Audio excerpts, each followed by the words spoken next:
Praise the Lord. இன்றைய தினத்திலும் கூட நாம் 28ஆம் சங்கீதத்திலிருந்து 31ஆம் சங்கீதத்தை தியானிக்க இருக்கிறோம். இந்த 4 சங்கீதங்களும் தாவீது எழுதின சங்கீதம். 27ஆம் சங்கீதத்தின் முடிவிலேயே கர்த்தருக்கு காத்திரு, அப்பொழுது அவர் உன் இதயத்தை ஸ்திரப்படுத்துவார், திடமனதாய் இருந்து கர்த்தருக்கே காத்திரு என்று சொல்லி முடிக்கிறதான தாவீது 28ஆம் சங்கீதத்தின் முதல் வசனத்திலே, என் கண்படையாகிய கர்த்தாவே, உம்மை நோக்கி கூப்பிடுகிறேன், நீர் கேளாதவர் போல மௌனமாயிராதேயும் என்பதாக கூறுகிறார். அதாவது 27ஆம் அதிகாரத்தின் கடைசி வசனத்திற்கும் 28ஆம் அதிகாரத்தின் முதல் வசனத்திற்கும் ஒரு பெரிய வித்தியாசத்தை நாம் பார்க்க முடிகிறது. அதுவரைக்கும் நான் கர்த்தருக்காக காத்திருந்தேன் என்று சொன்ன தாவீது, ஆண்டவரே நீர் கேளாதவர் போல மௌனமாக இருக்கிறீரே, நான் உண்மையே நோக்கி கூப்பிடுகிறேனே என்பதாக கூறுகிறார்.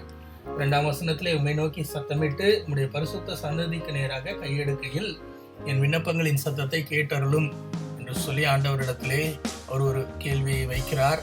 அதே சமயத்திலே 3ஆம் வசனத்திலிருந்து 5ஆம் வசனத்தை தொடர்ந்து நாம் வாசிக்கிறதான வேளையிலே தாவீது தேவனிடத்திலே கோரிக்கைகளை வைக்கிறதை பார்க்கிறோம். அயலானுக்கு சமாதான வாழ்த்துதலை சொல்லி, தங்கள் இருதயத்திலே பொல்லாப்பை வைத்திருக்கிற துன்மார்க்கரோடும் அக்கிரமக்காரரோடும் என்னை வாரிக்கொள்ளாமல் அவர்களுடைய கிரியைகளுக்கு தக்கதாக, அவர்கள் நினைத்திருக்கிற பொல்லாங்குக்கு தக்கதாக அவர்களுக்கு செய்யும், அவர்களுக்கு சரிக்கு சரி கட்டும் என்று ஆண்டவரிடத்திலே கேட்கிறார். அது மாத்திரமல்ல, தேவன் அவரை பார்த்தார் என்று சொன்னால் அவர்களை இடித்து போடுவார், அவர்களை கட்ட மாட்டார். ஏனென்றால் அவர்களின் கைகளின் கிரியைகள், அவர்கள் இருதயத்தின் பொல்லாங்கான எண்ணங்கள் தேவனுக்கு விரோதமானவைகளாக இருக்கிறது என்று தாவீது கூறுகிறார். ஆனாலும் 6ஆம் வசனத்திலேயே கர்த்தரின் விண்ணப்பங்களின் சத்தத்தை கேட்டார், அவருக்கு ஸ்தோத்திரம் என்று சொல்லி தொடர்ந்து நாம் வாசிக்கிறதான வசனத்திலே பார்க்கும் பொழுது, அவரின் பலன் என் கேடகம், என் இருதயம் அவரை நம்பி இருக்கிறது, நான் சகாயம் பெற்றேன், ஆகையால் என் இருதயம் களி கூர்ந்து என் பாட்டினாலே நான் அவரை துதிப்பேன் என்று சொல்லி, அவர் தாம் அபிஷேகம் பண்ணினவனுக்கு அரணான அடைக்கலம், தேவரீர் உமது ஜனத்தை ரட்சித்து உமது சுதந்திரத்தை ஆசீர்வதியும், அவர்களை போஷித்து அவர்களை என்றென்றைக்கும் உயர்த்தி அருளும் என்று தாவீது கூறுகிறதை நாம் பார்க்கிறோம். தொடர்ந்து 29ஆம் அதிகாரத்தை நாம் பார்க்கிறதான வேளையிலே தாவீது, பலவான்களின் புத்திரரே, கர்த்தருக்கு மகிமையும் வல்லமையும் செலுத்துங்கள், கர்த்தருக்கே அதை செலுத்துங்கள் என்று சொல்லி கர்த்தருக்கு மகிமை செலுத்த வேண்டும். கர்த்தர் மகிமைக்கு பாத்திரமானவர், அவருக்கே அவருடைய நாமத்தின் மகிமையை செலுத்தி பரிசுத்த அலங்காரத்துடனே அவரை தொழுது கொள்ள வேண்டும் என்று கூறுகிறார். பரிசுத்த அலங்காரத்தோடு அவரை தொழுது கொள்ள வேண்டும் என்று சொல்லும் பொழுது ஆண்டவர் சொல்லியிருக்கிறார், நான் பரிசுத்தர், ஆகையால் நீங்களும் பரிசுத்த அலங்காரத்துடனே என்னை தொழுது கொள்ள வேண்டும் என்பதாக கூறுகிறார். அது மாத்திரமல்ல, கிருபீன்களும் செராபீன்களும் எப்பொழுதும் சேனைகளின் கர்த்தர் பரிசுத்தர் பரிசுத்தர் பரிசுத்தர் என்று ஓயாமல் துதிக்கிறது என்று சொல்லி நாம் ஏசாயா தீர்க்கதரிசன புஸ்தகத்திலே வாசிக்கிறோம். அப்படியாக கூட நாமும் தேவனை பரிசுத்த அலங்காரத்தோடு தொழுது கொள்ள வேண்டும் என்று ஆண்டவர் விரும்புகிறார். ஏன் அவர் மகிமை பொருந்தியவர் என்று சொல்லி தொடர்ந்துள்ள வசனங்களிலே நாம் பார்க்கிறோம். கர்த்தருடைய சத்தம் வல்லமை உள்ளது, கர்த்தருடைய சத்தம் மகத்துவம் உள்ளது, அது கேதுரு மரங்களை முறித்து லீபனோனின் கேதுரு மரங்களையும் முறிக்கக்கூடியது, கன்று குட்டிகளை போலவும் லீபனோனின் சீரியோனின் காண்டாமிருக குட்டிகளை போலவும் துள்ள பண்ணுகிறார். அது மாத்திரமல்ல, அவருடைய சத்தம் அக்னி ஜுவாலைகளை பிளக்கும், அவருடைய சத்தம் வனாந்தரத்தை அதிர பண்ணக்கூடியதாக இருக்கிறது, பெண் மான்களை ஈனும்படி செய்து காடுகளை வெளியாக்குகிற சத்தமாக இருக்கிறது. அவருடைய ஆலயத்தில் உள்ள யாவரும் அவருடைய மகிமையை பிரஸ்தாபிக்கிறார்கள் என்று சொல்லி நாம் பார்க்கிறோம். கர்த்தர் ஜலப்பிரவாகத்தின் மேலே உட்கார்ந்திருக்கிறார், அவர் என்றென்றைக்கும் ராஜாவாக வீட்டிருக்கிறார். அப்படிப்பட்டதான நித்திய ராஜா தம்முடைய ஜனங்களுக்கு பலன் கொடுத்து தம்முடைய ஜனங்களுக்கு சமாதானம் அருளி அவர்களை ஆசீர்வதிப்பார் என்று சங்கீதக்காரன் கூறுகிறார். இப்படிப்பட்டதான தேவனுக்கு முன்பாக நாம் பணிய வேண்டும், பரிசுத்த அலங்காரத்துடனே அவரை தொழுது கொள்ள வேண்டும். 30ஆம் சங்கீதத்தை நாம் வாசிக்கிறதான வேளையிலே கிரக பிரதிஷ்டையின் பாட்டாகிய தாவீதின் சங்கீதம் என்று கூறப்பட்டிருக்கிறது. ஒருவேளை தாவீது தான் கட்டினதான வீட்டின் பிரதிஷ்டையின் நிமித்தமாக இந்த பாடலை பாடியிருக்கலாம் என்று கூறப்படுகிறது. அவர் சொல்லுகிறார், கர்த்தாவே, என் சத்துருக்கள் என்னை மேற்கொள்ள ஒட்டாமல் நீர் என்னை கையை பிடித்து தூக்கி விட்டீர் ஆண்டவரே, அதனால் நான் உம்மை போற்றுவேன். நான் உம்மை நோக்கி கூப்பிட்டேன், என்னை குணமாக்கினீர், என் ஆத்துமாவை பாதாளத்திலிருந்து ஏற பண்ணி புலியில் இறங்காதபடிக்கு என்னை உயிரோடே காத்தீர். கர்த்தருடைய பரிசுத்த வான்களே, அவரை தொழுது கொள்ளுங்கள், அவருடைய பரிசுத்தத்தின் நினைவு கூறுதலை கொண்டாடுங்கள். ஏனென்றால் அவருடைய கோபம் ஒரு நிமிஷம், அவருடைய தயவோ நீடிய வாழ்வு. சாயங்காலத்தில் அழுகை என்றால் அது விடியற் காலத்திலே களிப்பாக மாறக்கூடியதாக இருக்கிறது என்று சங்கீதக்காரன் கூறுகிறார். தன்னுடைய வாழ்க்கையிலே ஆண்டவர் செய்ததான காரியங்களை நினைத்து ஆண்டவர் என்னை எவ்வளவாக உயர்த்தி வைத்திருக்கிறார் என்பதின் அடையாளமாக சங்கீதக்காரன் இவற்றை கூறுகிறதை நாம் பார்க்கிறோம். 7ஆம் வசனத்திலே, உம்முடைய தயவினால் நீர் என் பர்வதத்தை திடமாய் நிற்க பண்ணியிருக்கிறீர், உமது முகத்தை நீர் மறைத்து கொண்ட போதோ நான் கலங்கினவன் ஆனேன் என்று சொல்லி அவர் கூறுகிறார். ஆண்டவரே, நீர் என்னோடு இருக்கும் பொழுது மாத்திரமே எனக்கு விடுதலை, நீர் உம்முடைய முகத்தை மறைத்து கொண்டால் எனக்கு கலக்கம்தான் என்பதாக கூறுகிறார்.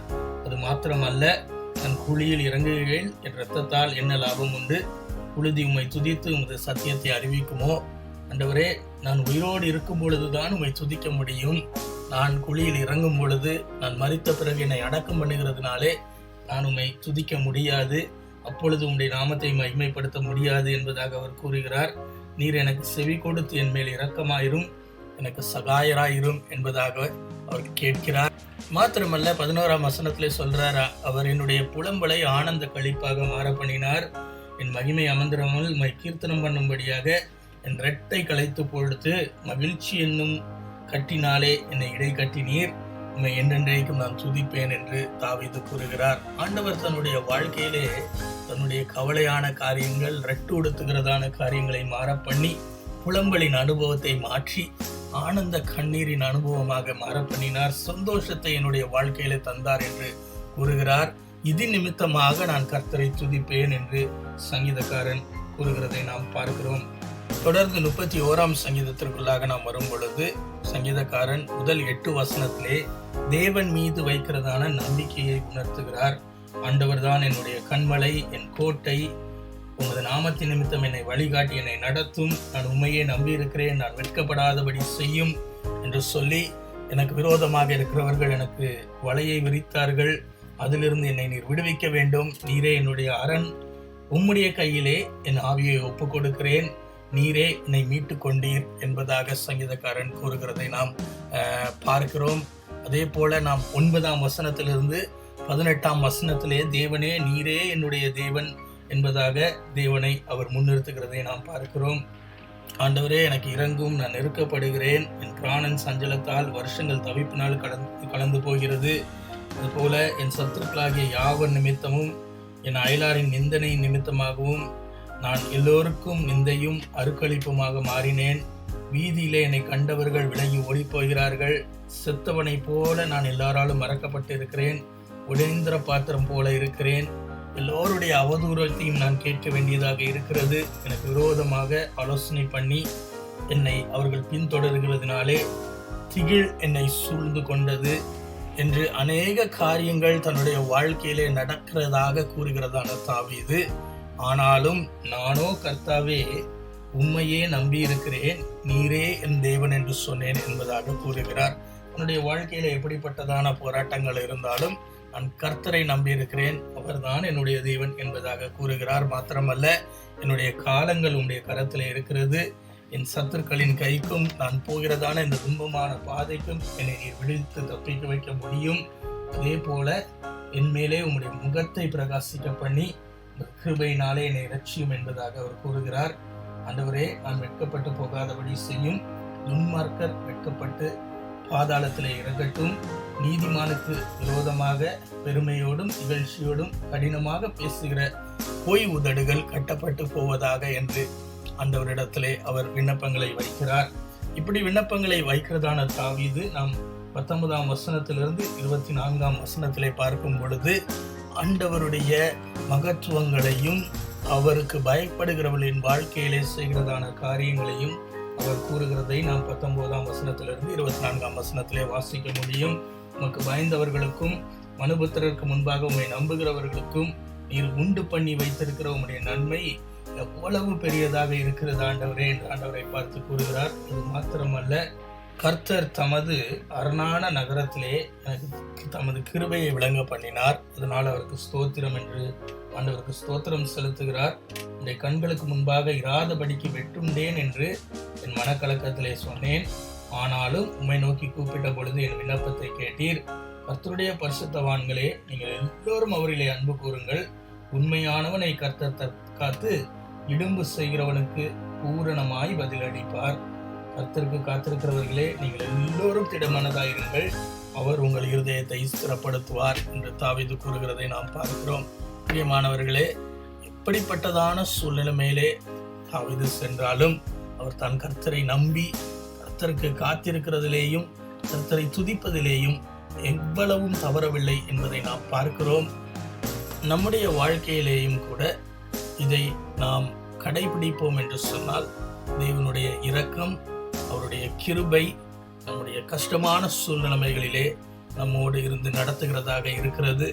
எப்படிப்பட்ட சூழ்நிலையை மாற்ற நம்முடைய தேவன் வல்லவராக இருக்கிறார். ஆண்டவர் தாமே இந்த வார்த்தைகளை ஆசீர்வதிப்பாராக. நாளைக்கும் வேறொரு பகுதியை தியானிப்போம். God bless you.